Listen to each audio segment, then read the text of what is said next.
Listeners, this is an unprecedented situation. That's right, this week's episode is so stuffed with facts, knowledge, and information, and a wonderful special guest that we had to break it up into two parts.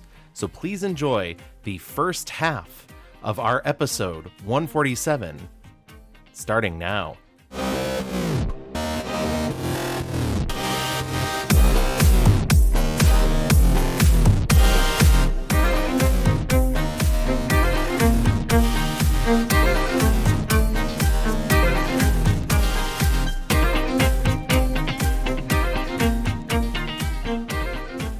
Hey, Gavin. Hey, Louie. Can you believe we are back in our comfort zone, the darkness of night?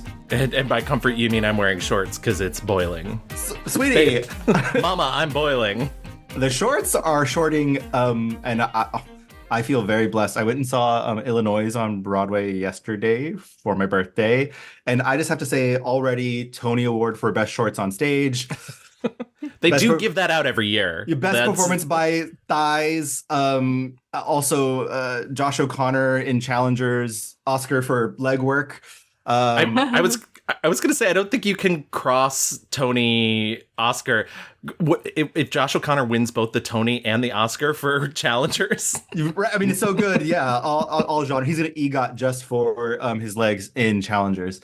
But anyway, hi, everyone. Welcome to the Mixed Reviews. We are a film podcast where we take a film subject such as an actor, director, or a mini genre. We take a month. We watch as much as we can. We read everything we could possibly can. Sometimes we listen to it too. And then we give all that information back to you. And we talk about what we like and what we don't like. The reviews are mixed, baby. Sometimes we like some stuff. Sometimes we don't like stuff. But it's all fine. We're all here to have fun. And, fill in some blind spots, become better cinematic viewers, people of the world, which is always a good time.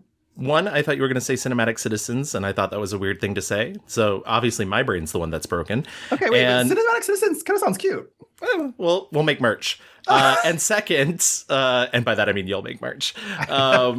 And second, I do want to mention, because I keep forgetting to do it, and it's just because I'm a major fuck up, we are a proud member of the Glitterjaw Queer Podcast Collective, which has an amazing spate of podcasts that you can go listen to after you finish listening to this one. But importantly, finish listening to this one first. Most importantly, yes, we love being part of the Glitterjaw family. Speaking of family, we have an extended family here today. We are not alone, Gavin. Baby. What if it was a child that we had on the show? We actually have a child.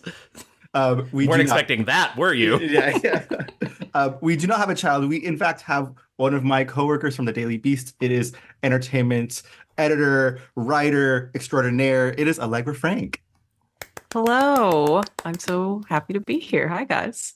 Allegra, we've been through so much together in the short amount of time we've worked together, but I'm so really happy. We really have. But I'm so glad that we could take some time away from work and that horrible life, and have some fun and talk about films and things of that nature. So about films, yes. Yes, you're a cinematic citizen, I can tell. Citizen, yes. I am a cinematic citizen. I am definitely living in that world, baby. And we've been living in a very specific world for the last, I feel like, many weeks since we've been talking about doing this. So I'm excited to move out of that world finally. Baby, okay, movies are about escapism. That's where we're going. Right. And by the time we finish every subject, we certainly want to escape them. So I understand. I get it. Okay, but before we talk about the subject today for this episode that Allegra brought to us, we have a little bit of old business. So first, or Gavin, let's first talk about May Madness, right? Excellent. So this year we are bringing back May Madness. For those of you who don't remember, last year we did a little bracket system called May Madness because we don't know when sports are. And so this year we're going to, because we've gone monthly, it's going to now intersect with whatever our subject is going to be in June, which we normally reserve for Pride. So this year, May Madness has a theme, which is all queer edition. You've collected a great group of subjects for us, for the people to vote on. any one of them would be very fun and cool to deep dive on. So I'm excited. No matter who wins, it's going to be a great episode. That's right. In this bracket is a lovely lineup. We have Greg Araki versus the Wachowskis. We have Elliot Page versus Ian McKellen. See a little X-Men connection there. We have Love Rock that. Hudson versus Jodie Foster's our Closet Warriors. And we have Kristen Stewart versus Tessa Thompson, our Queer Gals. So what's going to happen is, essentially, you're going to have all of May to vote for these on our Twitter. And also this year, I'm going to extend the voting to our Instagram, which means I have to do math. So hopefully I get it right. There's going to be those 4 heats. They'll whittle down to 2 heats, and by the end of May, we will have one final heat, and that will be decided by our Patreon listeners. That's right. So if you want to make sure that your pick is our June subject, you have to sign up for Patreon, which I think you can do for free for 3 days too. So stack the system, folks. Yeah. Okay. First of all, voting is always fake. I've said that a million times. No, I'm kidding. Is that you every November? I thought it was. That's me. I thought I recognized you. No, but it that lineup is so good. I am gagged by the Closet Warriors. So it's gonna be very fun. So yeah, make sure you vote. I think by the time this is out, that will be happening. So please go find that on our Instagram and socials, all the places. And I guess like the last piece of old business is we asked you guys to go vote on Twitter. From our last episode, we talked about the one, the only Miss Deborah Carr, the Glenn Close of her generation. Vroom, vroom. Vroom, vroom. To vote for your favorite movie, and here are the results. In last place was my pick, I See a Dark Stranger with 4%. In third place was Gap. You know what, though? I do want to say I applaud you for going outside the box and finding something new, because I think that's one of the best facets of this show, is Thank being you. able to find something new and really appreciate it. So Thank you. I have film taste and class and whatever. Gavin's pick came in third place with 9%, The Life and Death of Colonel Blimp. Tea and Sympathy, which I believe was Owen's pick. Correct? Yes. Yeah. Was a 17% in second place. And a very rare, none of our picks came out on top with a whopping 70% Black Narcissus, which is a stunning movie. So yeah. It's just a true banger, and so I can't fault anybody, but I do like that our audience listened to that episode and was like, "You're wrong." Yeah. So, yeah. But honestly, the reviews, they're mixed. Yeah. Allegra, are you familiar with Deborah Carr's work? I am not, but I love the drama that she is causing in this friendship. she sure is. She sure is. Okay, great. Well, then that wraps up Miss Deborah Carr. We salute you. We thank you so much. And now we're moving on. Allegra, why don't you tell the fine folks who we're covering today and why you have chosen this person? Yeah, we are talking about Steven Spielberg, baby, who obviously is one of the most celebrated, well-known figures in Hollywood and modern film history, probably all of film history, honestly. He's just sort of ushered in the modern blockbuster. He's dabbled in so many different genres. He's made a heck of a lot of money at the box office, won a lot of awards. And all of that is well and good, but I feel like before this project, hadn't really seen a ton of his movies. He was one of those guys where he's always in the ether. Everyone's seen some Spielberg, but then I looked at his filmography one day and I was like, oh, I've seen less than half of these, which he has so many freaking movies. So that's still kind of a lot of movies. But I was like, oh, I feel like I have such a huge gap in my film knowledge being a cinema citizen. And it felt like this was a good opportunity to fill in what is a really big gap. And it is a really big gap. Yeah. In a lot of ways is what I have learned. It's funny. I was talking to my sister yesterday, and we were talking about Spielberg, and I told her what we were doing.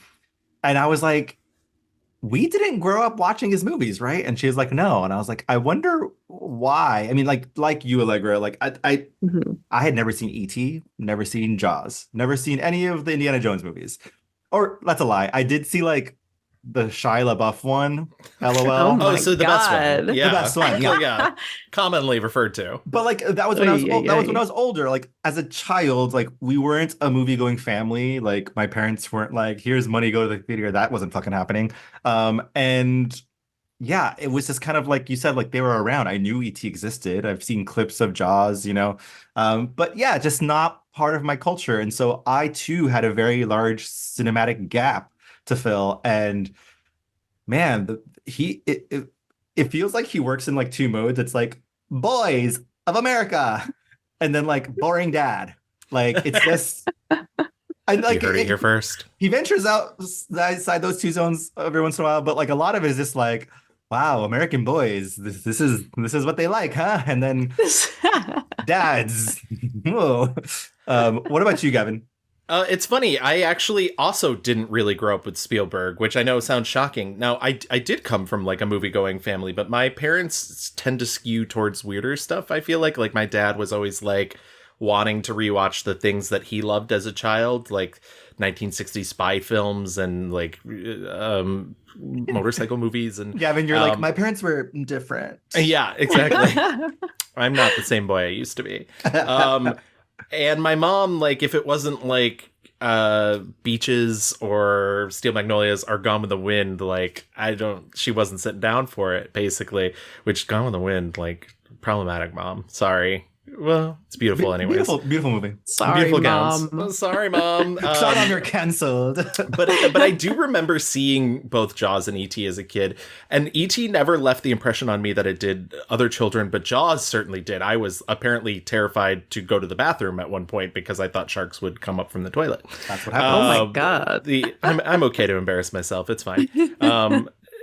But actually, I have a funny side story. A couple years ago, maybe a decade ago at this point, I met Paul Verhoeven, the film director who directed Showgirls and Starship Troopers and RoboCop. And the first thing I said to him was like, a lot of kids grew up on George Lucas and Steven Spielberg, but I grew up on your movies. And without missing a beat, he just said, "Oh no." Oh no. You were like, listen, I was a horny child and Starship Troopers did something to me. Yeah, exactly. Those co-ed showers. Yes. So my like exposure to Spielberg was I think what the average exposure to Spielberg is for somebody that's not like a fanatic. I never watched E.T. multiple times as a kid. I honestly had not seen Jaws since I was a teenager. Close Encounters of the Third Kind, even less. And I do understand his place in film history. I got so nervous, Allegra, when you picked Steven Spielberg, because I think anybody else who starts a film podcast and does what Louis and I are doing, which is we're cornered the market a little bit, but like I think they would reach for Spielberg pretty early on, and and we did not, because I also think it's so divisive. Like, if you say there's a certain number of artists in the world, the Taylor Swifts, the Beyoncés, that are above critique. And I feel like if you say the wrong thing, you're just going to engender anger from people. So everybody out there that's listening to this, please be kind, because all we're doing is expressing our opinions, and we're not coming from a place of anger or hate. But we will talk about that he's not a perfect filmmaker. He's not, he may be the most popular, but it's not always the best. You know what I thought? So I thought about like, we love coming on this podcast and just like, we have some legendary heroic type figures, directors, John Hughes, and ruining them. And then we just don't have some very kind things to say. And not that I don't have kind things to say about Steven Spielberg, and I don't think he's on that level, but like he is not above critique and criticism. There's a lot of things about his movies where I was like, where are the women? Like, what is going on? Totally. I had that same dang question. I'll start the controversy. I'll start right away. I found an interview with him where he referred to The Color Purple as his art movie, and then also said that it's a movie with all black people, and it's the first time a movie with all black people made money. Color Purple had a very low concept. I didn't think anybody would see that movie. It made over $100 million in America. And I thought that was my art film. I thought, my God, it's an all-black cast, and an all-black film has never really been that successful, except a couple of police pictures. And so that surprised me. Ellen, that's not true. Yeah. So I just want to get that out of the way. I was a little shocked when I heard that, because, and admittedly, like, this was 2 decades ago that he said this. I'm sure he's probably evolved on his opinion, but wrong, just wrong. I don't know the right, like, he's off the base on that one. Right. Well, I mean, to be clear, he is a pretty typical like lefty boomer, right? Like, so he's got some, I think a lot of times his heart is in the right place, but he misses the mark on a lot of things. But, at the end of the day, like to what Allegra said earlier, like he is one of the greats, like, right? Like you can't talk about modern cinema without Steven Spielberg. And there's a reason for that. And we will probably be talking about him and his films till all of us are in the cinema citizen heavens up above. So with all that being said, why don't we get started and get into the rewind?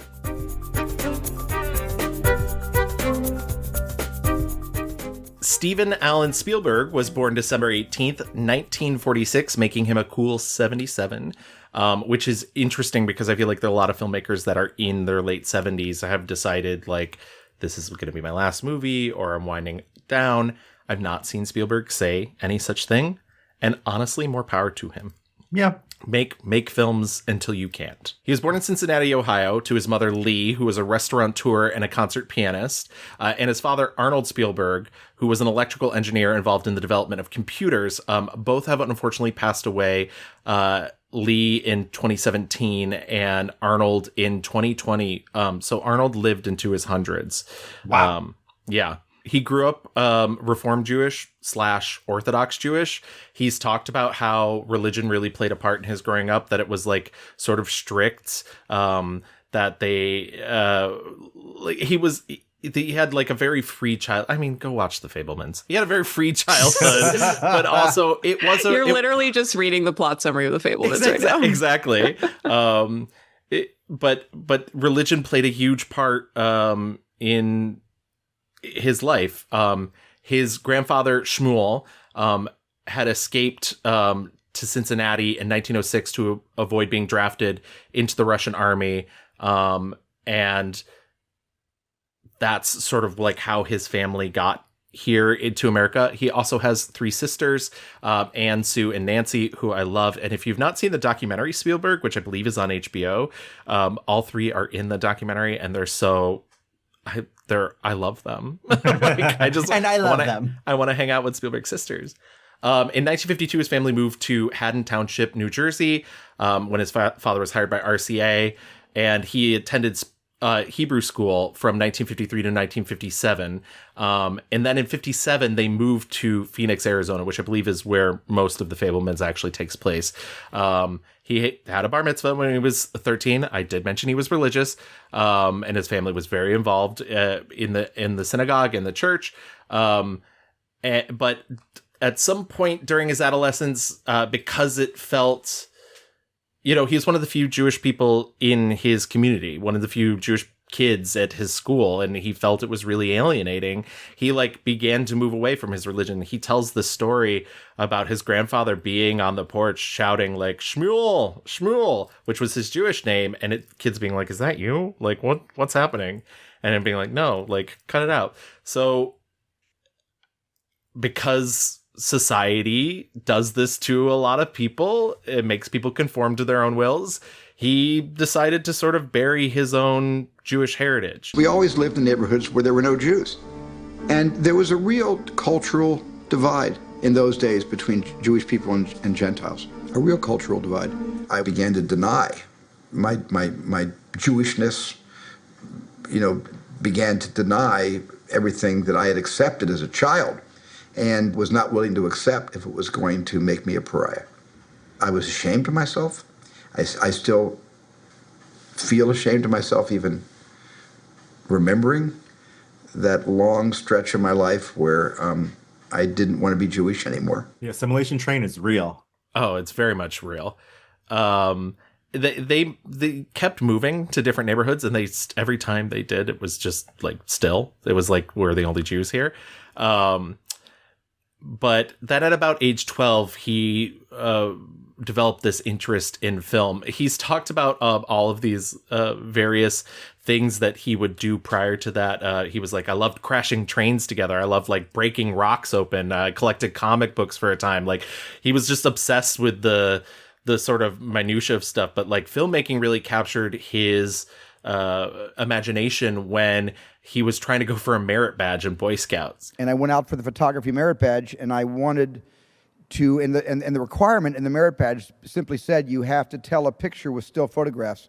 And I made this little Western with my sisters and my friends and my next door neighbors and some of the Boy Scouts, and everybody had cowboy suits because we lived in Arizona, my goodness, you know. And so we all brought our cowboy suits out, and I made this little Western movie and showed it to the Boy Scout troop on a Friday night when we had a meeting, and they went ballistic. They were screaming and clapping and laughing, both with and at the movie. I didn't care. It was a response, and the response set me on fire. And at age of 13, he then expands upon that. Oh, by the way, he did make Eagle Scout, just so you know. Obviously. He got that merit badge. By 13, he was like, okay, I'm really going to do it. And he makes a 40-minute war film called Escape to Nowhere, where he cast a bunch of classmates. This is also a story that's told in Fabelmans. I like the idea that like he uses it as a way to try and achieve popularity. It's just nuts. What the fuck was I doing when I was 13? I was doing this. I didn't make a war movie, but I was doing this. 40-minute film? Yeah. I had a friend with a VCR camera, and we would make movies all the time. God. I don't have that friend anymore, but we would. This is having friend privilege, Gavin. Yes. Not all of us had those. Right, because so some of us weren't doing that. Right, Steven Spielberg, according to Fabelmans, was like, I've got 40 guys coming over this weekend to play war and film it. Like, what? Did I know 40 people when I was that age? Though I guess at that time, kids didn't have anything to do, right? I don't know. So he enters it into a prize, and it wins at a statewide competition. And so he continues making films throughout his early teens. And by the time he enters high school, he'd made about 15 to 28 millimeter adventure films. And Wow.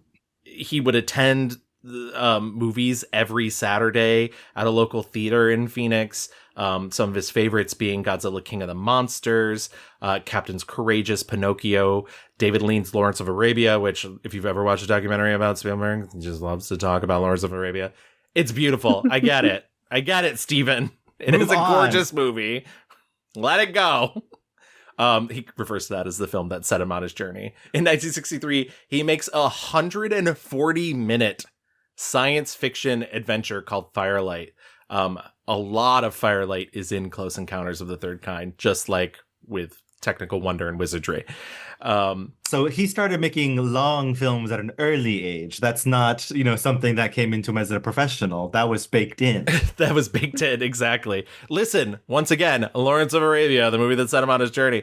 I also do love, by the way, in the Fabelmans, and he's mentioned it before, like The Greatest Show on Earth is one of the movies that inspires him to make movies. That is single-handedly one of the worst films that ever won Best Picture. I have to get it out there. And I just think it's so funny. But also that goes to show you, like, inspiration can come from anywhere. Even bad things. Even bad things. In the summer of 1964, he worked as an unpaid assistant at Universal Studios editorial department. And his family later moved to Saratoga, California, where he attended Saratoga High School, graduating in 1965. There's been... No one really can corroborate quite the myth of Spielberg. A lot of people say that he, found an abandoned office there and set it up and pretended to, work there. And, he would get people to call his office and everything. And that's how he was able to do it. I got on the studio tour bus, took a jaunt around the back lot, and then at one point, they give you a bathroom break. And I never came out of the bathroom. I waited till I could hear a pin drop, and then came out. The bus was gone, and I was on the lot. Word was that he went upstairs in the tower and took an office on the 6th floor, and nobody bothered him for 6 months.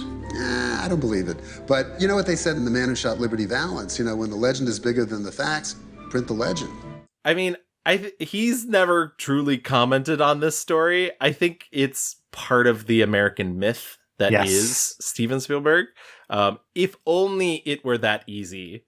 Twere it that so simple. Breaking and entering. Yeah, just a little B&E between friends, whatever.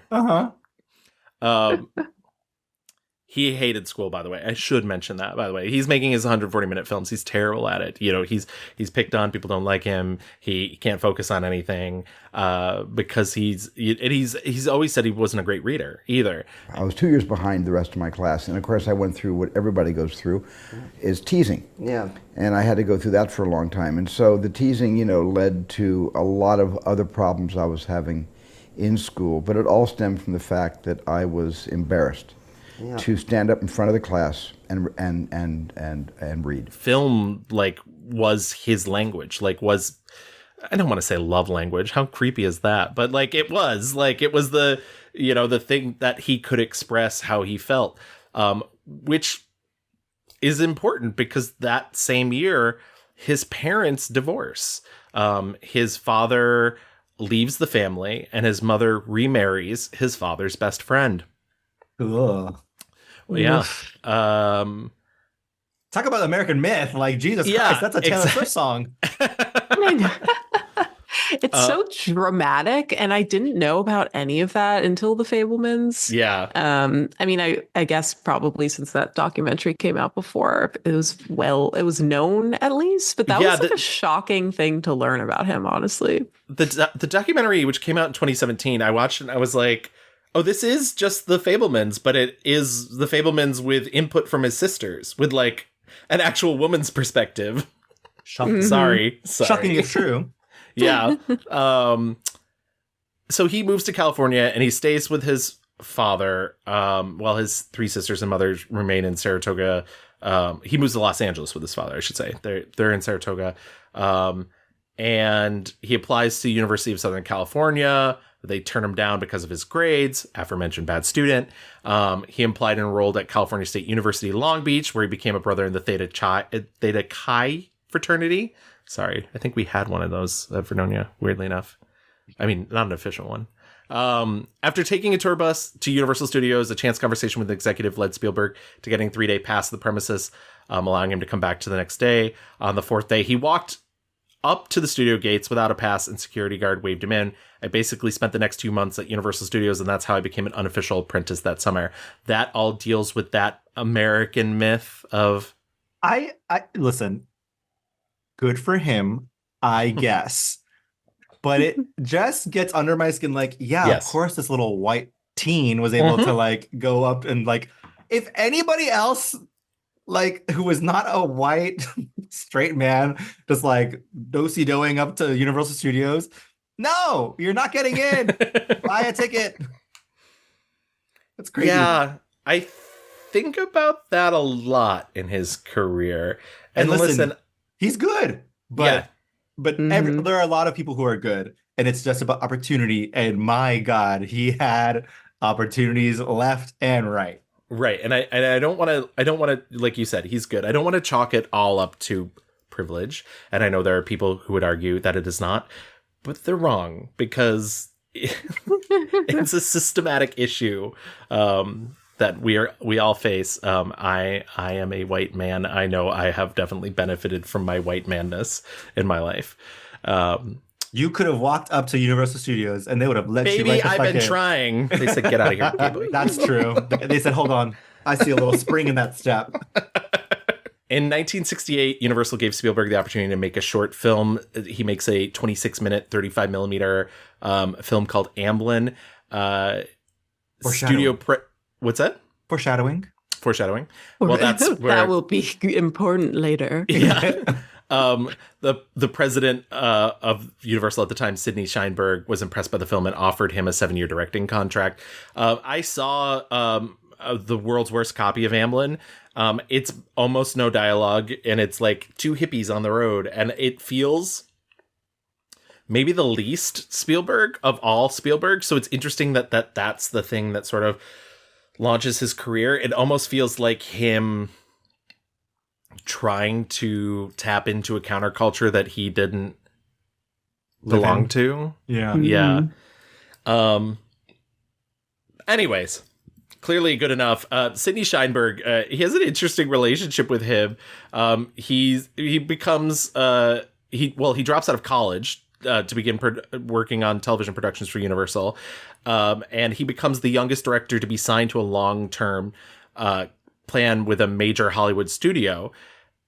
And like I said, he has this really interesting relationship with Sidney Sheinberg. He does one of the segments of the pilot episode of Night Gallery, which is the best segment, and also means that he has to work with our former subject of our show, Joan Crawford, in his first big directing gig. And she, being the Joan Crawford of it all, was like, get this fucking kid out of here. I do not want this. And Sidney Sheinberg was like, give him a chance. He's very talented. And guess what?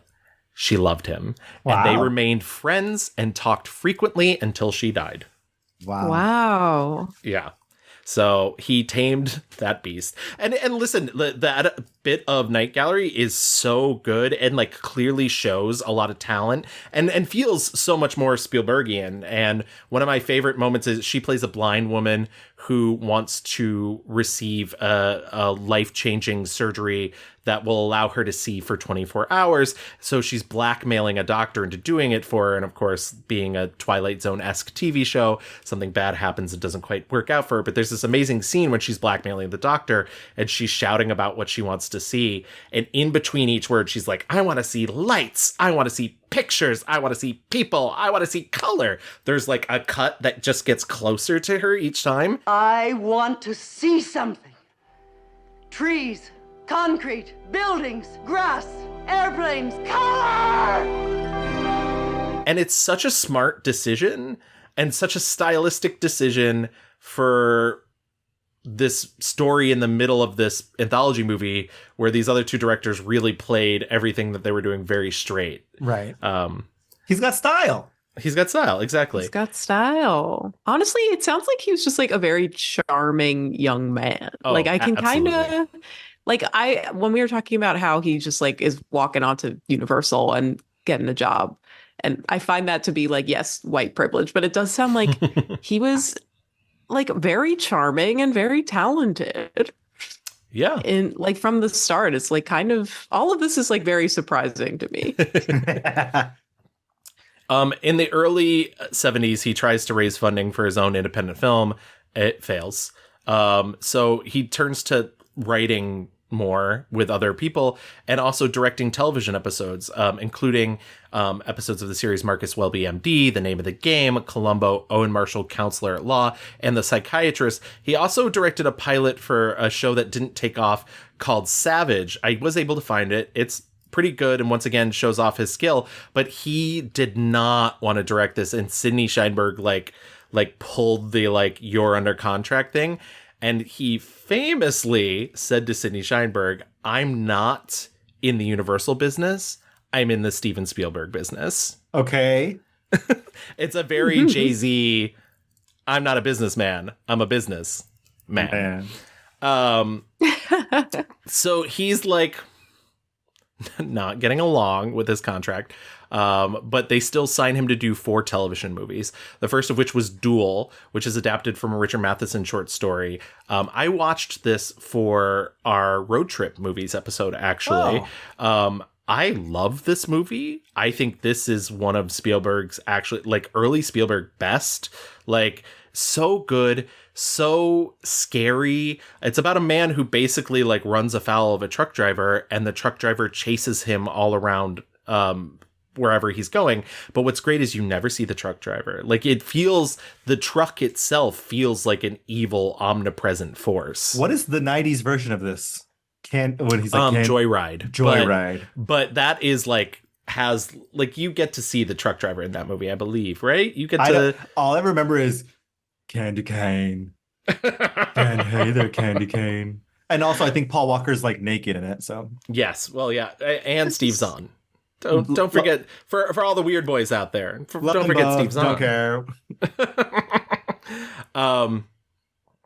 What's also really funny is around this time, Spielberg is palling around with basically who will become the greats of modern cinema. So he's hanging out with Scorsese. He's hanging out with Brian De Palma. He's hanging out with Francis Ford Coppola. He's hanging out with George Lucas. And what's great is they form this sort of camaraderie where they allow each other to see their early cuts of their movies. I met George Lucas in 1967 when we were both in college. I was in Long Beach State. He was at USC. And I met a lot of the fellows in college and then in professional life.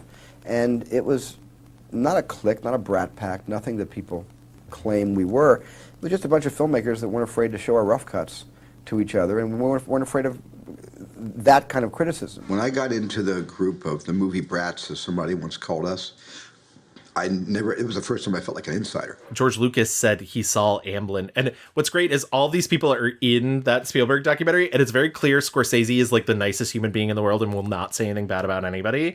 And it's very clear that George Lucas and Francis Ford Coppola are like, yeah, our friend Spielberg, whatever. Like Francis Ford Coppola literally says, like, yeah, Spielberg's talent is he knows what's popular, and he's able to put that out. And, Wow. Yeah. So Lucas is like, I saw Amblin and I was like, whatever, I'm not impressed. And then he saw Duel and was like, oh, like, he's got the goods. Like, he's incredibly talented.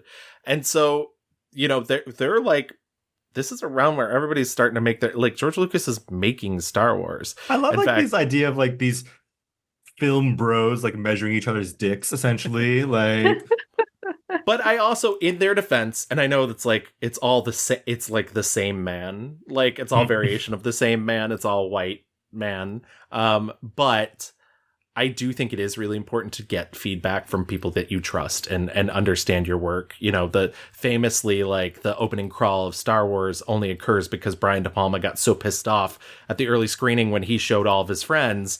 He was like, what the fuck is this movie? Like, who's the dog? Like, why are they in space? I don't know who these people are. Are they aliens? Like, what is happening?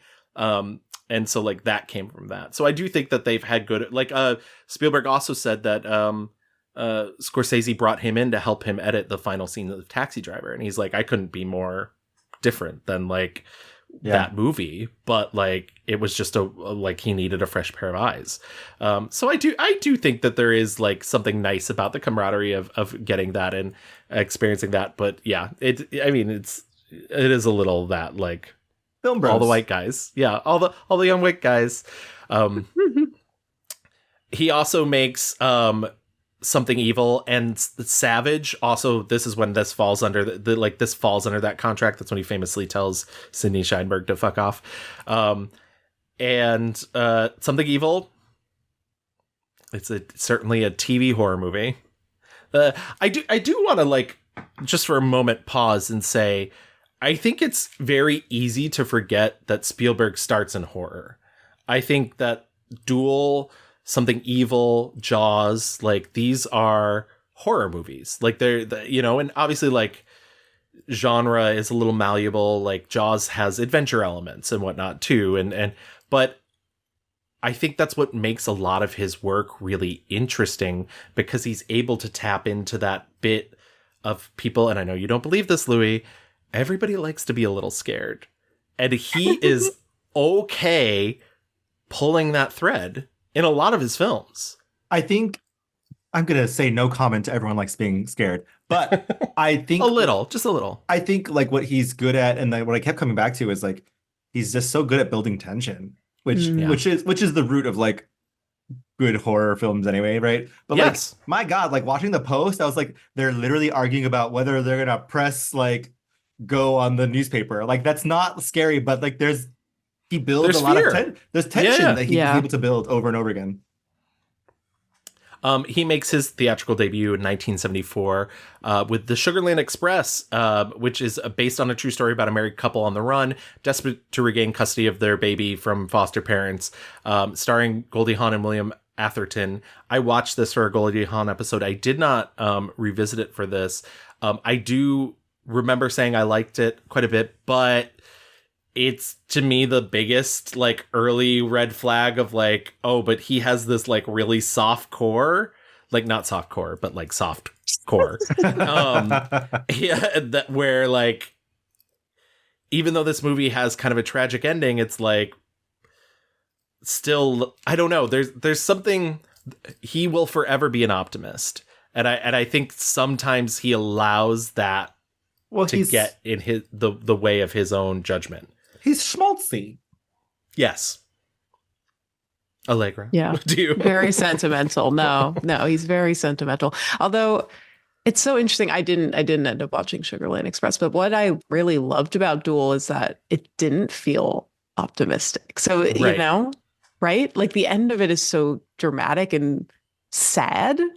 Like, I mean, I don't know if we want to spoil it, but it is. Oh, no, you can. Sort of a haunting ending. Like, he finally gets the truck to go off the cliff, and he's like, "Oh shoot, I just killed a guy." You know, like that's how it ends.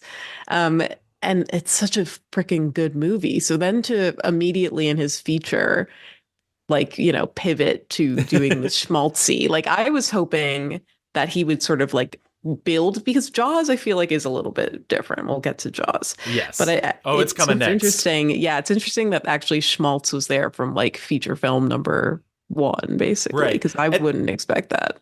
And once again, Sugarland Express is not all I mean, like it has kind of a real downer of an ending, but there's this like weird hope that pervades it, that you almost think like what it feels like it's fighting itself. Like it wants to have that edge that Duel has, but it also wants to be like, no, it's going to be okay in the end. And so it's such kind of a back and forth. But as you previously mentioned, producer Richard D. Zanuck and David Brown decided to take a chance and offer Steven Spielberg to direct Jaws based off the Peter Benchley book of the same name. It's about, I mean, I think everybody has seen Jaws at some point in their life. It's about sharks. Yeah. Well, one specifically. It's about a great white shark, a very large great white shark that is terrorizing Amity Island in New England, which I believe is a made-up place because the movie was shot in Martha's Vineyard. Spielberg, God bless him, does everything wrong in the production of this movie. He says it's going to take a certain number of days to make the film. I believe it goes 3 times over. Filming overran by 100 days. Yeah, filming overran by 100 days. 100 How days. is that allowed? They should have just, like, I feel like today they would have just been like, "You're out, dude. We're done." Yeah. That's crazy. It had an estimated budget of $3.5 million, and the shooting schedule was supposed to be 55 days. As you mentioned, it went over 100 days. I believe it goes up to $9 million in terms of budget, so it triples its budget as well. Famously, there's a whole documentary about it called "The Shark's Still Working." The shark doesn't work, and so Spielberg pivots to not showing the shark as much as possible, which honestly is an incredible smart idea, because as you were saying, Louis, it's tension. Like I think the brilliance of not showing the shark until literally almost an hour into the movie is that you, as an audience member, if you're into it, begin to question what's going on. You're like, is it a shark? Is something supernatural going on? Like, what is killing these people? All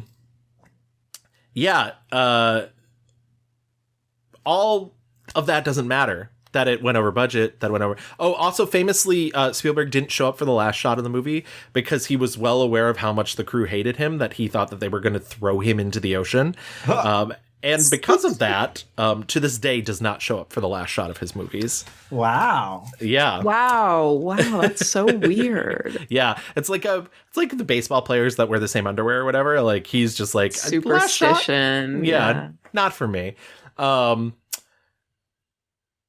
As I mentioned, all of that doesn't matter because the movie's a massive, massive hit. It becomes one of the very first summer blockbusters. I do want to just rewind back to our Pam Grier episode and mention that I did bring this up during the Pam Grier episode, because what happens is films were at the time sort of tanking. People were not going to theaters. There was a lot of white flight out of cities. So who are the people left in cities? Black people. And what are black people seeing? They're seeing movies about black people. Blaxploitation becomes huge. Hollywood co-ops blaxploitation, starts making their own watered down versions. And then the blockbuster happens. And what happens then?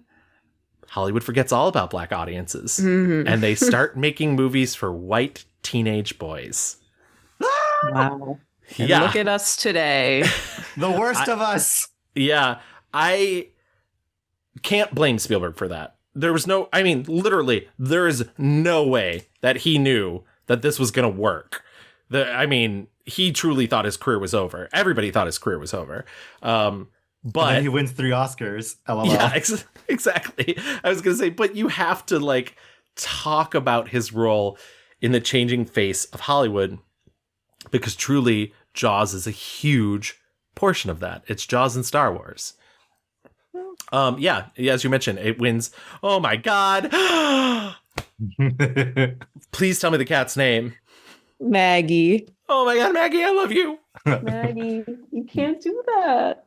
Aforementioned, it wins 3 Academy Awards: Best Film Editing, Best Original Dramatic Score, and Best Sound. This also starts a lot of collaborations for Steven Spielberg. A lot of people, even though it's a mess, end up realizing he has a very singular vision and they want to be along for the ride, especially John Williams. I mean, that minimalist dun dun dun is maybe one of the most famous film scores, maybe the most famous film score next to, I don't know, Psycho, which was what John Williams was going for.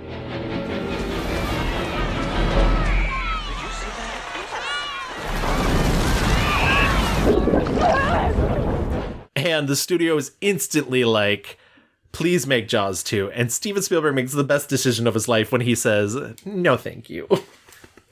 Can I say something controversial? So smart. First of all, I'm a music nerd. I was in band. I'm still in a marching band. Love John Williams. We read your resume. Thank you. Watching Jaws and watching like E.T., I was like, why is John Williams going so hard, like Olympic level music on these tiny, because nothing... Louis, it's all he knows how to do. And I've had this problem. Literally. I've had this problem for years. I know people love John Williams. Guess what doesn't need every second of every piece of film? Music doesn't have to exist. There were plenty of films from the 40s that barely had music. And every movie that John Williams is involved in, it's like, I need to underscore you need to be told how to feel every moment of this film. But it's not even like... And then it's so weird because like when a Steven Spielberg movie doesn't have that now, it's like, oh, this feels so wrong. Like it honestly is so important to the vibe. Those sweeping camera moves, because his camera is always moving. That's one of his hallmarks. And yeah, it does feel a little weird when you're like, wait, where's the strings? I don't understand. But it's just like, they're just standing on a boat and there's like nothing happening. And like all of a sudden like an oboe and a clarinet are like doing runs. Like when I was watching E.T., the same thing. I was like, these are just boys riding bikes. Why the fuck is it like chariots of like flames? Like it was just a lot. Because that's their inner world, Louis. I guess. That's all that matters to them. People are going to say I'm a fucking John Williams hater. I'm not, but like, this guy say that. No, and I'm not either, but it is one of those things where like, it's once again, it has an effect on movies. And a lot of movies you see nowadays, like it's, score playing from moment one to moment, to the end scene. And a lot of that has to do with John Williams. Let's just call a spade a spade. So instead he goes over to Columbia and he goes to make Close Encounters of the Third Kind. And because Jaws is such a hit, because it stays in theaters forever, it has such cultural cachet. People are even like getting diagnosed with some sort of like psychiatric disorder about like seeing sharks afterwards. It really is, it's the cream of the crop. He is able to negotiate Final Cut, and he receives Final Cut for the rest of his career. Wow. He has never not, after Jaws, had the final say on his movies, which is pretty impressive. How old was he at this point? Because wasn't he like, he must be like a young ingenue. Yeah, right? So 77. I'm so bad at math. He was like 22. Yeah, 46 to 77. Like he's 31. That's 31. What I said. 22, yes, 31. Okay, so to have Final Cut at 31 off of two feature films and a TV movie is there's crazy. A lot of filmmakers to this day who are his age that do not have Final Cut. Yeah. Or have to work outside the system, to get it. So but he goes over to Columbia and he makes Close Encounters of the Third Kind. This is the first big screen film that he like solo writes. He did receive several screenplays from, he had other people try and write it. Paul Schrader famously turned in a draft that Spielberg said was single-handedly the worst script he'd ever read. Which I think is, I mean, I like Paul Schrader, but like Shade Girl. Because he has say over anything, like he casts Richard Dreyfuss in the lead. He casts one of his favorite filmmakers, Francois Truffaut, in one of his few, actually, I think his only acting role outside of a film that he himself directed. And it's a movie about, if you've not seen Close Encounters of the Third Kind, it's a movie about aliens starting to contact Earth through music. Through music, and also through kind of causing the dissolution of this one man's marriage. It was the first film I'd ever made about a family breaking up. I never made a picture of a family coming into colliding with their values or with their obsessions. And it was, so a lot of the breakup, which I wrote the script, so I think it was very evocative of my own life and the trauma that we all suffered. My parents announced to all of us that they were separating, and then later they would be divorcing.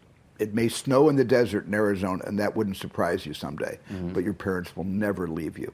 You will never be unaccompanied. And when I saw that happening, or my sister saw that all of a sudden what we considered to be normal with a mom and a dad, we were suddenly going to have a mom living there and a father living there, and we were going to separate and divide up. And that has informed many of my stories. It's a huge hit. It's once again, and it shouldn't, like, listen, for all intents and purposes, I don't think it should be, not because I don't like it. I actually think it's one of Spielberg's best. I think this is his art film, because if you watch the movie, you're left with so many questions, and he has no intention of answering any of them. And I think it's incredibly personal very early on. I think the whole, like, he tells a story in the Spielberg documentary about seeing his father cry at the dinner table because of the stuff that was going on with his mom, and getting up and calling him a crybaby and having to be like pulled out of the room, which happens in Close Encounters, like, is a true story that happens. Yeah, I think it's a beautiful, gorgeous movie, but it's his art movie. I don't know. Weird. I don't know how to, It's weird. Yeah, It's weird. It's a weird movie. It's so good, but to follow up Jaws with that, like, I'm shocked that it did so well, because today a movie like that would not do that well. And I'm shocked that they allowed him to make that movie. I know that I know there's a director's cut, that's different, right? But he still had final cut. So I wonder how that works. I know I had watched like a slightly longer director's cut or something. I believe it, though fully loaded. Though he does have a very big, like, he doesn't like to do that because A, he has he has final cut, and B, because famously in the 90s, he removed FBI agents holding guns from E.T. after 9/11. And then in the like early teens, reinstated them, because he was like, I don't think anybody should mess with their earlier. He's like, film is a portrait of who you were at that time, and you shouldn't like tinker with your own art, which I also think is really funny, because it's kind of like, remember your good friend George Lucas? George Lucas loves to tinker with his stuff. Francis Ford Coppola loves to tinker with his stuff. I was sensitive to the fact that the federal agents were approaching a bunch of kids with their firearms exposed, and I thought I would change the guns into walkie-talkies. But E.T. that was because years had gone by, and I had changed my own views. I should never have messed with the archive of my own work, and I don't recommend anybody really do that. Your film, all our movies are a kind of measuring, it's sort of a signpost of where we were when we made them, and what the world was like, and what the world was receiving when we got those stories out there. He's just being shady. Shady left and right. I do think he is secretly very shady. He may be very nice, but I think he's got some opinions. He and George Lucas have a very funny relationship, yes, I think. I think so too. Though he, once again, was the only one who liked the early cut of Star Wars that they saw. But also because I think he could see the vision, because it was all like green screen and not, there weren't effects put in. Everybody else was like, what am I watching? His first film as an executive producer was Robert Zemeckis' I Want to Hold Your Hand, which we talked about in our Robert Zemeckis episode. And then also like riding high off of these two massive hits, he's like, I can do anything. And he decides to make 1979's 1941, which is an action comedy written by Robert Zemeckis and his writing partner, Bob Gale.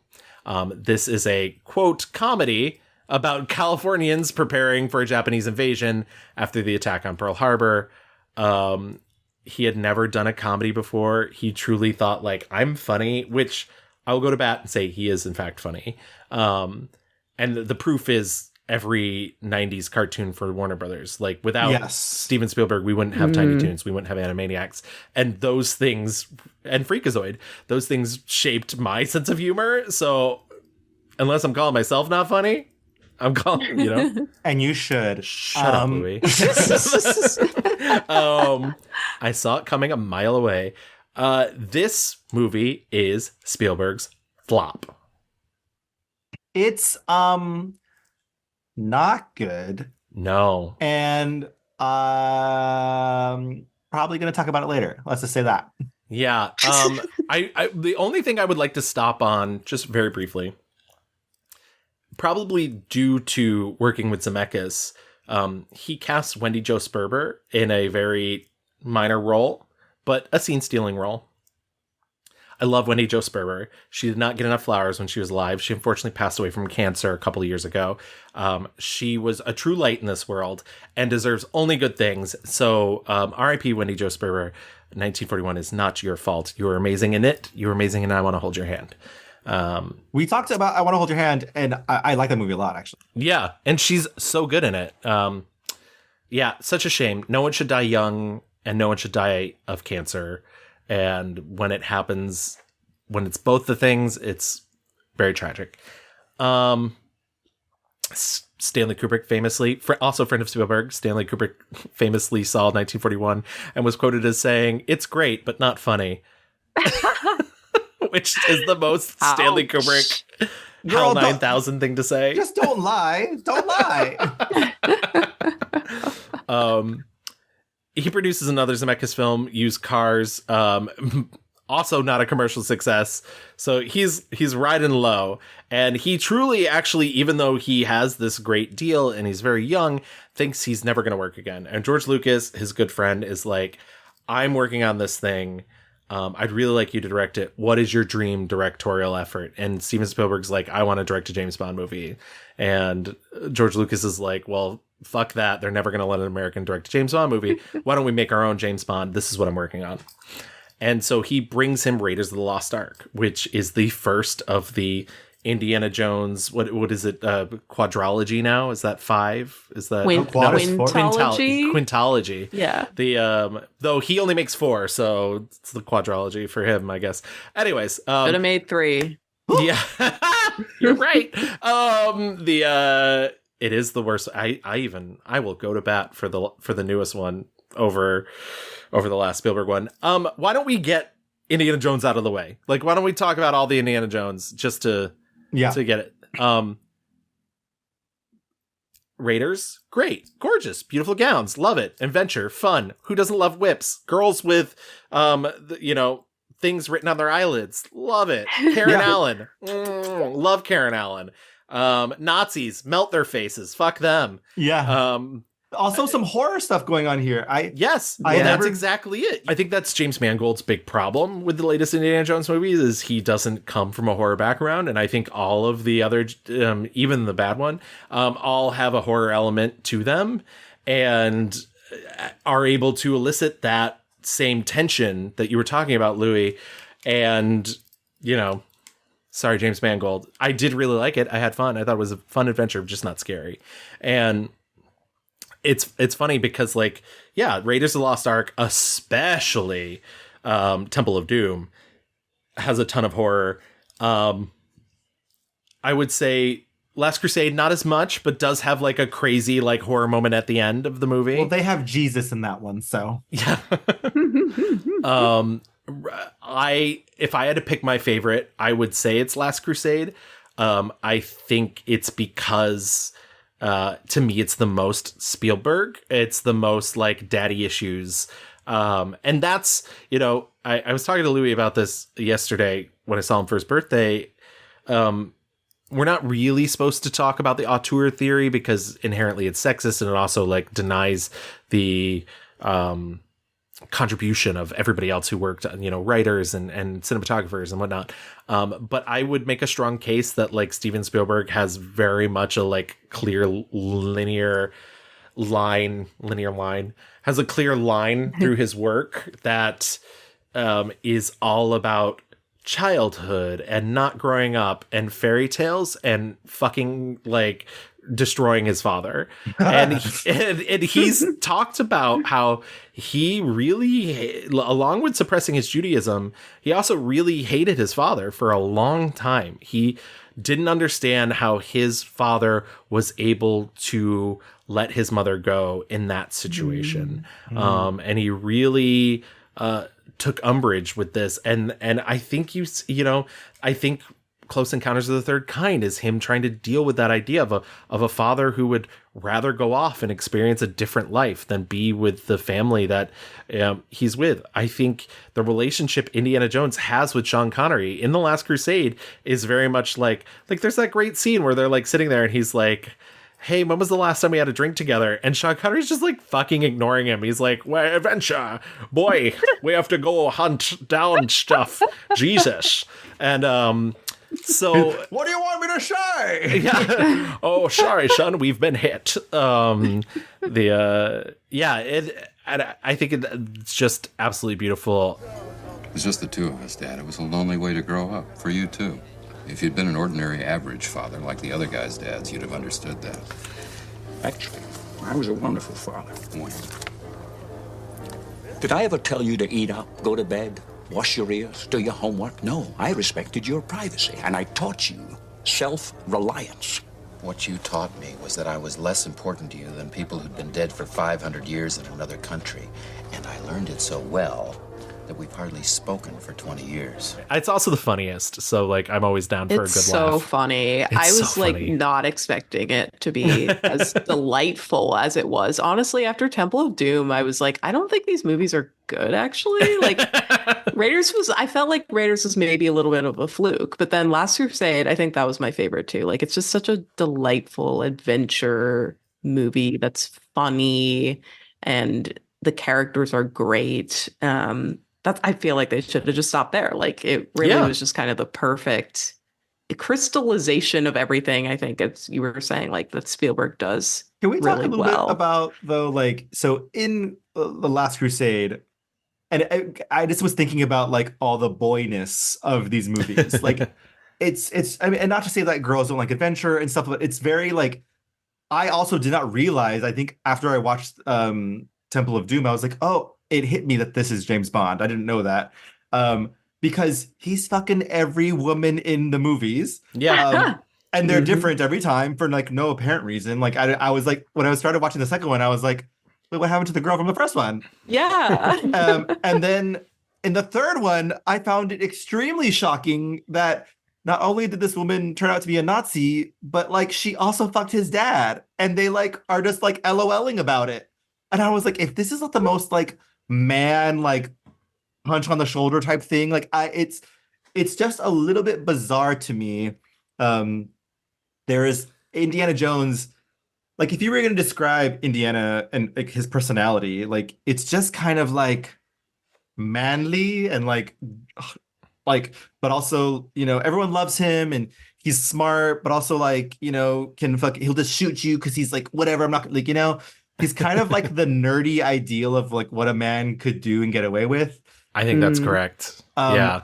And then even like in the second one, I think my favorite one is the Temple of Doom. I thought I was like, man, like all these sets are fucking crazy. Like it felt like I was in like Universal Studios, like the ride type experience where it was just like everything was popping off. And Ki Kwan is so good. That child is so good, and I'm sorry for whatever trauma using that accent did on him. Yeah. And there is certainly things to be said about like I think Stephen has a lot of like racial things, especially during this era, that are like problematic. But again, it's like the little brother thing, and like and so yes, I did enjoy these films, but I was just mostly like taken like, oh, this is why like a lot of like little straight boys are like blowing things up and shooting people and like exoticizing like they made up places, right, for these like kind of middle of nowhere for certain but it's like all kind of like broadly Middle Eastern. It's I will say maybe the worst line in any of the movies, and that might not be true because I haven't seen the fourth one in a very long time. I was actually on Murtada's podcast to talk about the fourth one during his Kate Blanchett podcast, right? And I was like, why me? But when he meets Elsa, when he gets off the plane, she's like, Dr. Jones? And he says, yes. She goes, I knew it was you. You have your father's eyes. And he responds with, and my mother's ears, but the rest belongs to you. And then she says, I guess all the good parts are taken then. Yeah, she goes, the best parts have been spoken for. It's like, calm down, Blanche Devereaux. Like, and again, like the only woman in these movies is that character who he bets them all. Even the Nazi one. Even the Nazi. All I have to do is squeeze. All I have to do is scream. Yep. So anyways, but Indiana Jones is like, it's impossible to say what sort of cultural impact, or it's like impossible to not like point out what sort of cultural impact that has. I mean, it's huge. Once again, for all those intensive purposes, it shouldn't be. It's a throwback to 1940s serials. And the last time that worked was Star Wars. Oh, wait. George Lucas. Yeah. Oh. So yeah, like it's such an interesting, and I do like that also, the 80s is really, I know that it's like early 80s, but really the stereotypical action man is like an Arnold Schwarzenegger, Sylvester Stallone, like veins bulging in their muscles, and Harrison Ford himself is just such a breath of fresh air. And I know like you take umbrage with him just shooting people because he can, but also like he's not gonna win. No, yeah. I mean, I like Harrison, I just think like kind of bigger picture. Like I had fun watching, the movies, but bigger picture, I was like, And the only other thing I will say before we move out of Indiana Jones is Indiana Jones and the Temple of Doom, the second one, as well as Gremlins, which I believe is also a Steven Spielberg production, are single-handedly responsible for the PG-13 rating because Spielberg had so much clout that he was able to say, no, these are not rated R films. They are something different and new. And the MPAA was like, yes, sir. So... Gag. That's so funny to think of it that way. Like me being very naive, I was like, he just didn't want little kids to see it. Like, no, it was very much like they were saying, we only think adults should see this. Actually, he's like, no, but the kids can. Yeah, exactly. But I think kids really want to watch people get their hearts torn out. Yeah, that movie is messed up. Super messed up. Honestly. It is like one fuck away from an R rating. Like, honestly, that's all it needed. But anything goes in Cantonese, I will say. Kind of slaps. That was fun. It's fun. Yeah, 1982. He does this little movie that nobody remembers called E.T. the Extraterrestrial. I don't even think we have to talk about it. Nobody's ever seen it, so it's fine. We can. No, I mean it's one of the two movies that Spielberg. Well, he's amended that to say 3 movies now, but it's one of the 2 movies that Spielberg himself says he will be remembered for. It's going to be E.T. and Schindler's List, and while I don't agree necessarily with that, I think like he. Like knows the cachet of E.T. and E.T. is the movie about he decides to dip his toe back into science fiction. It's about an alien who gets abandoned on Earth and befriends a boy, and that boy decides to hide the alien until the FBI comes sneaking around and he tries to save that alien from them. It is maybe one of the best directed, like he directs the children in the movie better than any director I've ever seen. I think Drew Barrymore is really amazing in it truly, truly talented. Henry Thomas is so good. Henry Thomas is one of those sad things because now he's finally getting his due. Like now he's in a lot of Mike Flanagan stuff, but I feel like he has spent years like not being in things because of E.T. Yeah, I will say, I famously don't like children or children actors, but my God, like from Ke Huy Quan in Temple of Doom to like this stuff to the kids in Fabelmans, I am just continuously blown away by Spielberg directing these kids to like be so. I mean, fucking Elle Fanning, is it Elle or Dakota? Dakota Fanning. It's Dakota Fanning. Dakota. She's so good in War of the Worlds. My God, like it's just he has a vocabulary with young actors that it's astounding.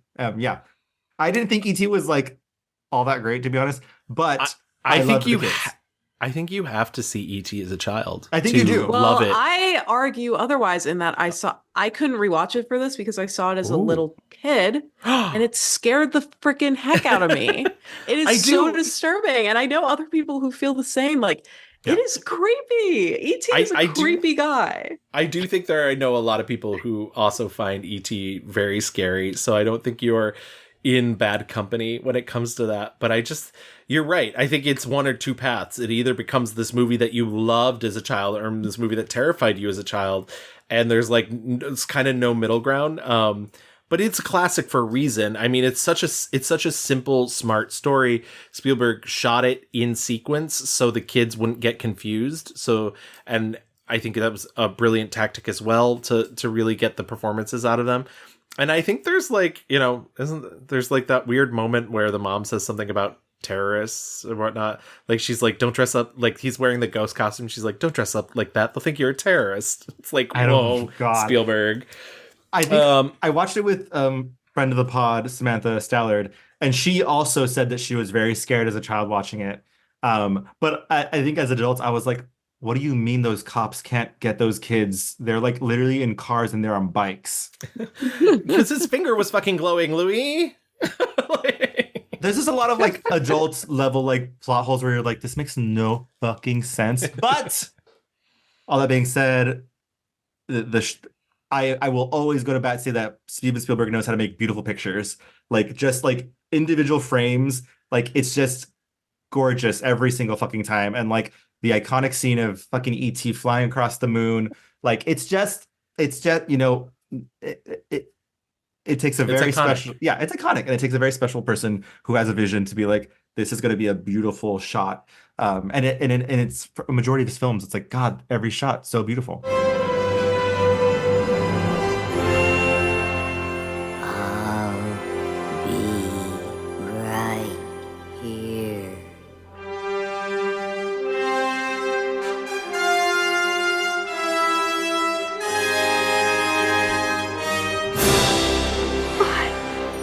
I feel like this is around the time when it was so easy to take you can start to take Steven Spielberg for granted, honestly. Yes. Like, think about how many iconic movies he's already made up to this point. Yeah. Where like coming in as a child, seeing this, like already his reputation has preceded him with E.T., Jaws, Indiana Jones, where it's like hard to even think about it that way. And I only started to realize this when watching stuff now. Like, I think part of why I didn't even see a ton of his movies is because I was just like, well, that's just like Spielbergian, like it's fun, it's little boys, it's alien, whatever, And I feel like E.T. has all of those hallmarks where it's like, as a kid, you kind of are just like, oh, that's just Spielberg, whatever. Like that's not doing anything interesting. But then actually engaging with it in its own context, it is easier to see like, oh, actually, this is like a beautifully made film. Like he knows what he's doing as a filmmaker. The public wants to see a story, and a story told well. They're not that interested in whether I direct or Lucas directs or Barbara Streisand stars in it. They just want a good story. And they'll discriminate against filmmakers sort of rattling our timbers, shaking our timbers to say, we don't care about you, we want the stories you're telling. I think also, just to add on to that, not to pile on to Spielberg, but I think he's also sort of what the kids would refer to as diluting his brand now, because he's also off producing lots of things. He opened a fucking restaurant. He's designing theme park rides, you know, so he's like doing a ton. And like the list, like if you haven't seen a Spielberg movie, you've seen a movie he's produced, at least. I mean, Gremlins, Back to the Future, The Goonies, Who Framed Roger Rabbit, Joe versus the Volcano, Arachnophobia, Martin Scorsese's Cape Fear, Harry and the Hendersons, Young Sherlock Holmes, 2 Don Bluth movies, The Land Before Time and An American Tale. Like, it's just, you know, he's everywhere. And also, after E.T., I think he's a little desperate because of exactly what you're talking about to be taken a little more seriously. And so he's like, I'm going to stop doing genre pictures. I'm going to do serious adult movies. And the first thing he does is 1985's Alice Walker adaptation of The Color Purple. And he follows that up with the 1987 J.G. Ballard adaptation of Empire of the Sun. I have actually seen maybe more than any of his other movies, The Color Purple. It's really good, and it sucks that a white guy had to direct it, but I'm glad that he like cast it the way he did. I'm glad that he got Quincy Jones to do the music, who was a producer on the movie, so it's not like, you know, it's not like he had to go far to get Quincy Jones. But yeah, I think it's a really beautiful movie. I did watch the musical finally and was kind of like, I had the same issue that you did, Louis, where I was like, light these fucking musical numbers. Like, imagine a musical full of joy and color in the dark. Yeah. I was like, I can see they're wearing pants. I want to see their faces. Yeah. But the 85 version, we talked about it way back in our Whoopi Goldberg episode. Yes. It is quite stunning.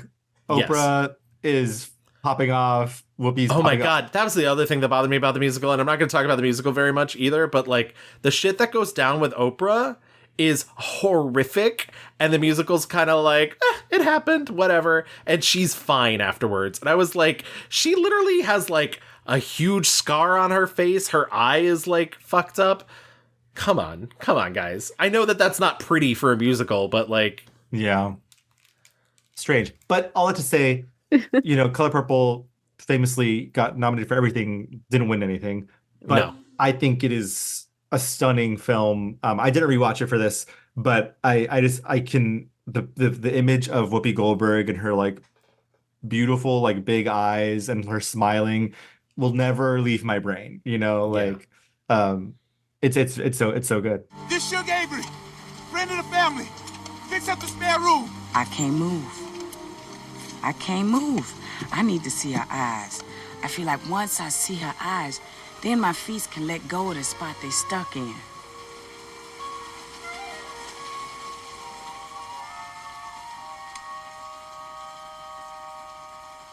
You sure is ugly.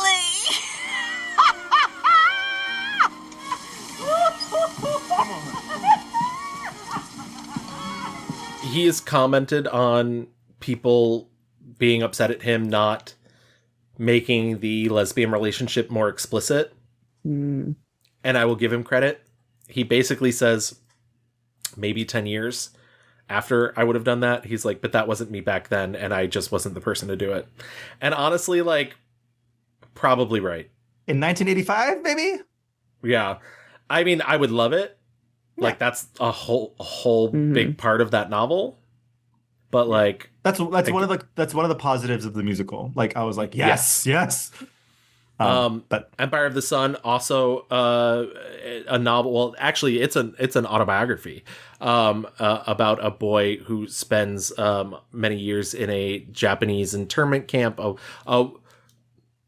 me reword that in a way. He is in an internment camp in an internment camp run by Japanese. At the end of World War II. And that child is Christian Bale. I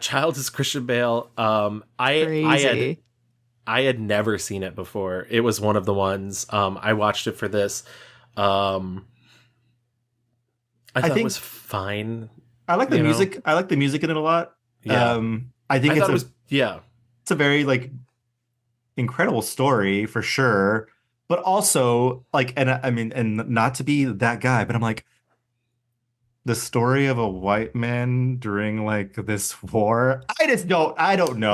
Like a rich white child too. Right. And that's the There like the critics went after him. They actually did. I mean, a lot of them were like, yeah, it looks beautiful. The atomic bomb sequence, which also, by the way, atomic bomb sequence may be a little insensitive, but also probably happens that way in the book.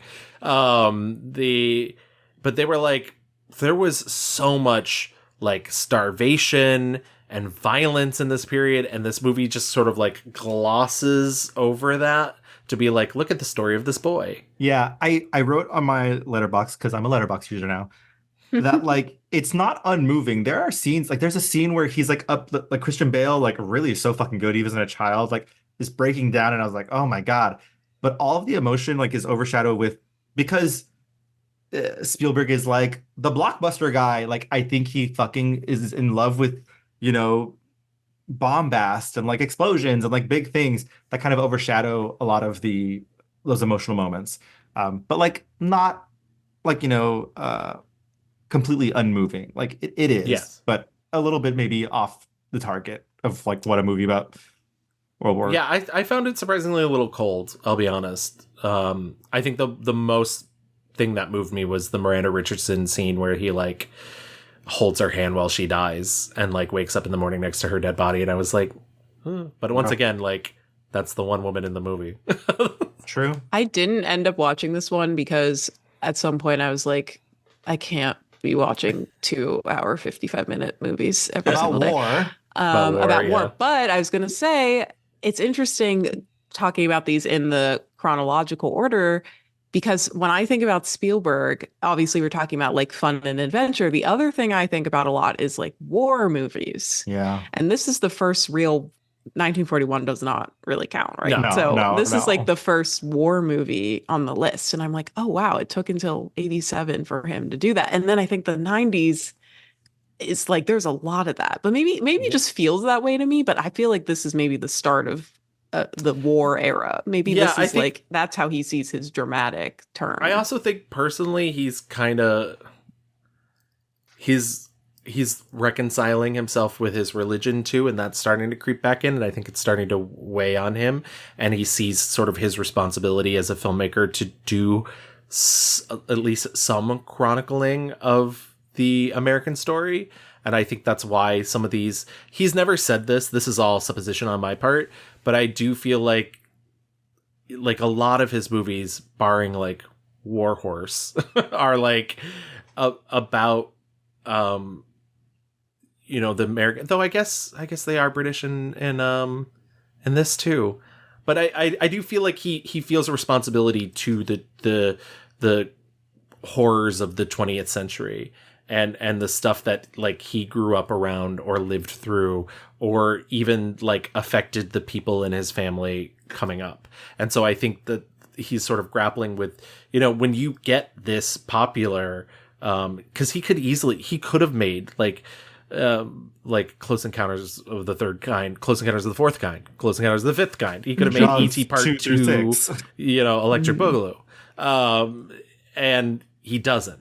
And I do want to commend him on that he like dug deeper into the well that is, you know, our collective history, and is like, there are some stories that I could tell that I think like the impact of me being who I am would get people to see them. Once again, though, like, it does suck that a white guy had to direct Color Purple. But it's beautiful. It's beautiful. 89, he rounds out the 80s with Always, starring Richard Dreyfuss. It's a remake of A Guy Named Joe, which was a movie he loved from a kid.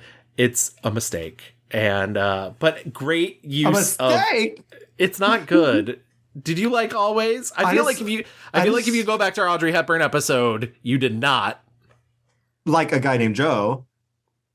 But like, no, I just think Holly Hunter is an icon, and she's Holly Hunter and John Goodman are amazing in it. No shade to them. And I love that she's like wearing like a color guard uniform as like the dress that's so beautiful.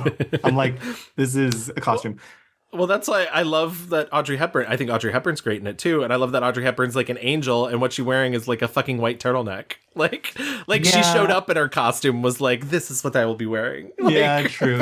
I don't know. The schmaltz got me again. Schmaltz. Yeah, it got me. Also, whoever the guy is, who's like the new guy, so handsome. Yes. Oh my very god. handsome. Yeah. I don't know. I liked it. I genuinely, I dare you to go back and listen to our Audrey Hepburn episode. I feel like you did not. I didn't watch it for that one. I didn't watch it. Oh, okay. Yeah. Okay. Well, it's. I mean, I. She's in two scenes. Yeah, I actually like it more than I'm letting on, but I do think it's not good. Okay.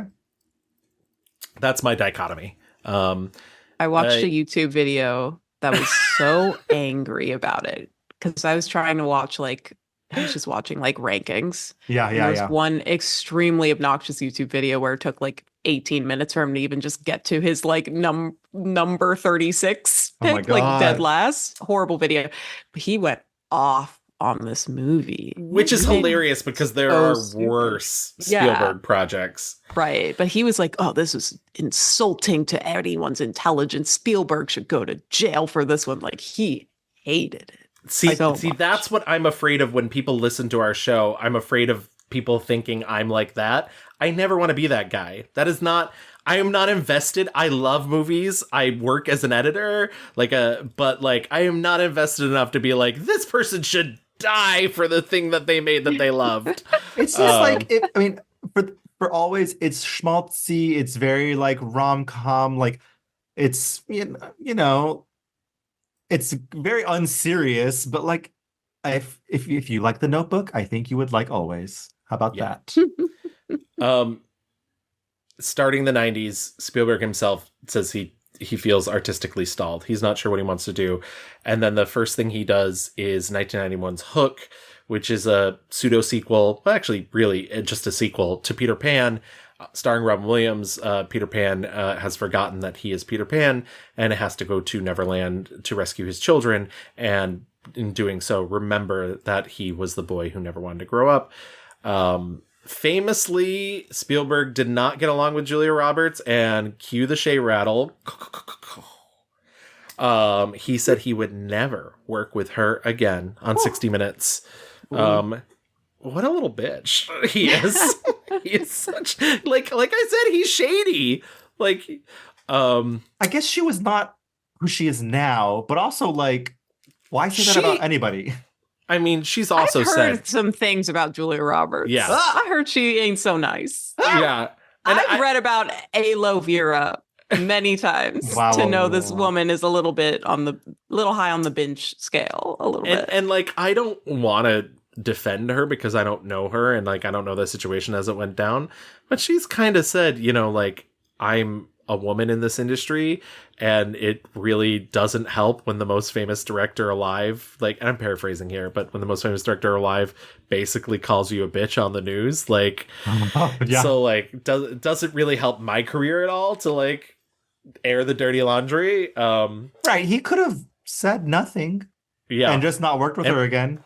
And what he could have said was nothing. I think we've talked about Hook before. I think we are very medium to less medium on Hook.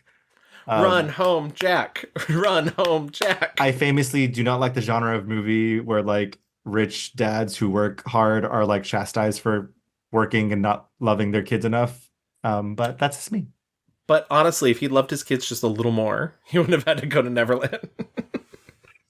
Some dads have to work, guys. Yeah, it wasn't received well by critics. Audiences didn't flock. It is quite the spectacle. I'll give it that. I think everybody remembers Rufio.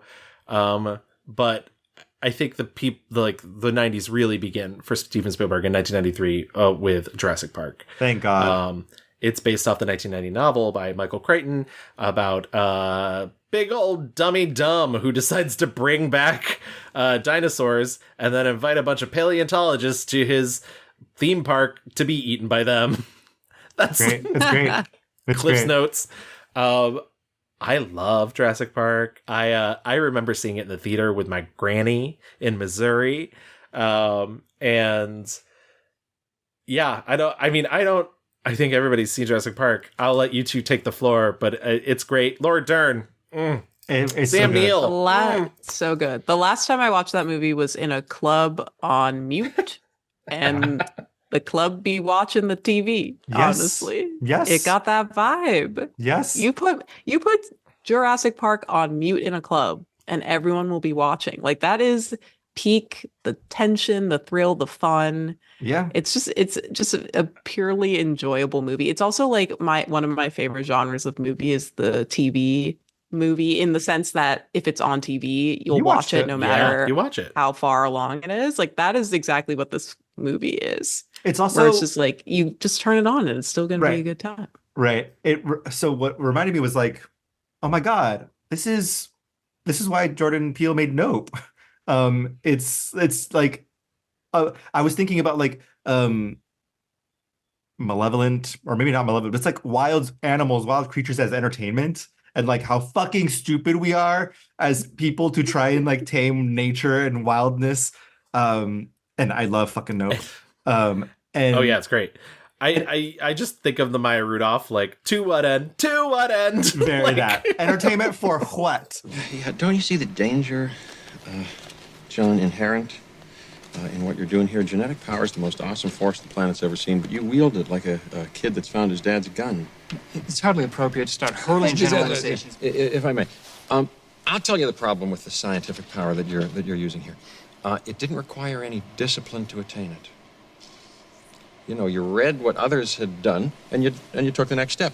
You didn't earn the knowledge for yourselves, so you don't take any responsibility for it.